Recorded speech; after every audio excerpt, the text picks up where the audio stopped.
everyone. This is CB Smallwood, and you're watching Mental Junk Food, the place where we talk about all things comics, sci-fi, horror, fantasy, pop culture, and everything in between. And today, we get a scoop from the salacious bleedingcool.com. And the scoop is Jim Lee and Jeph Loeb are working together again on Batman. Okay, so let's go ahead and get into it. This was written by Rich Johnston. Jim Lee and Jeph Loeb return to an ongoing Batman comic in 2025. And apparently this looks like it may hit next year around March or April. They're going to reunite for a new ongoing Batman comic. Jim Lee's return adjusts the current Batman comic schedule, delaying upcoming issues. And DC aims to avoid past delays by building up completed issues for a smooth release. And speculation arises about potential new Batman #1 with Lee and Loeb's comeback. The author writes, earlier today I mentioned that the current Batman comic book by Chip Zdarsky, can't pronounce nothing, was meant to be released every 2 weeks. Then it wasn't, and it has been pushed out every month again. But what comes next? And why the change in schedules? Well, the headline of this article should have filled you in. The Batman Hush team of Jim Lee and Jeph Loeb are returning. All right, we already know that. It goes on to say that I understand that Jim Lee has been drawing comic books since the spring, and a number of issues have already been completed. But clearly, DC Comics would now like to get a few more under their belt, so we don't have problems that have plagued Jim Lee's comics in the past, especially considering his duties as Chief Creative Officer and Publisher and President of DC Comics. However, working on this comic is a major part of the reason Jim Lee signed up with DC Comics for a considerable period, rather than jumping ship to Marvel Comics for X-Men relaunch. So let me pause this whole scoop from Bleeding Cool. Okay, I think that's really interesting. Something to kind of get skimmed over a lot. A little bit of history for you, and I learned this from Rob Liefeld's Robservations podcast, which is awesome. And if you're not listening to it, you need to today. It's very enjoyable, whether you like the man or not. It's the truth. But on Robservations, he talked about when they were doing Heroes Reborn, about six issues into Avengers and I think Captain America, things didn't work out between Rob Liefeld and Marvel. It was over money. And so he took him and his Extreme Studios and they left.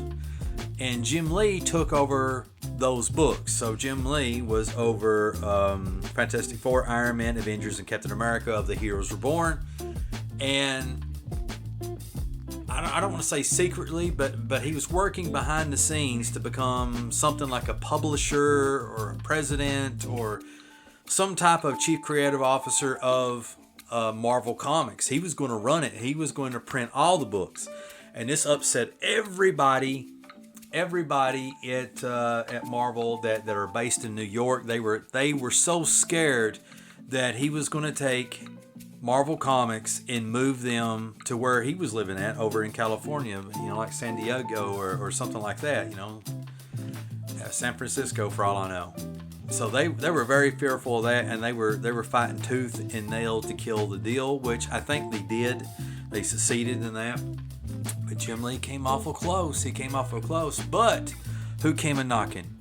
It was DC Comics. He was wheeling and dealing with DC Comics, and part of the deal for him to be such a high-ranking figure at DC Comics was he sold Wildstorm Studios, his baby, his creation, the Wildcats, Gen 13, Team 7, there's like a plethora of them. Stormwatch, Hazard, I can't remember all of them. There's all kinds of books that he published. And it was actually like he was one of the big Image partners. He probably had like 20, 30 comics that he was publishing almost every month, and Rob Liefeld was the same way with Extreme Studios. I mean, those guys were making Image offices a lot of money, with all the books that they were publishing. So anyway, he sold it off to DC, And so DC got a penciler, and they got new creative intellectual properties. And so there, that's history. So anyway, recently, the reason I bring this up is because in this article it talks about him possibly jumping ship to Marvel Comics for X-Men relaunch. Now here recently, as of like several months ago, they relaunched all the X books, and they're trying their best to capture a little bit of that 90s feel with a lot of these books. If you notice how, they're doing the it's not called the typeface. We'll just say the logos. The logos, how they're making the logos a little bit more nostalgic, how they're doing the layouts on the front of the covers a little bit nostalgic and stuff like that. A little bit here and there. And but they originally wanted Jim Lee to come do some X-Men. And it's untelling what Marvel was offering, but it probably wasn't nowhere near as good as what DC offered. And he just, he's a businessman first and foremost. Whatever you say about Jim Lee, he is a businessman. Let me click this link. Let's open it up. You never know what you're going to get. So Marvel approached Jim Lee to return to the X-Men after the Krakoan age with an attractive offer.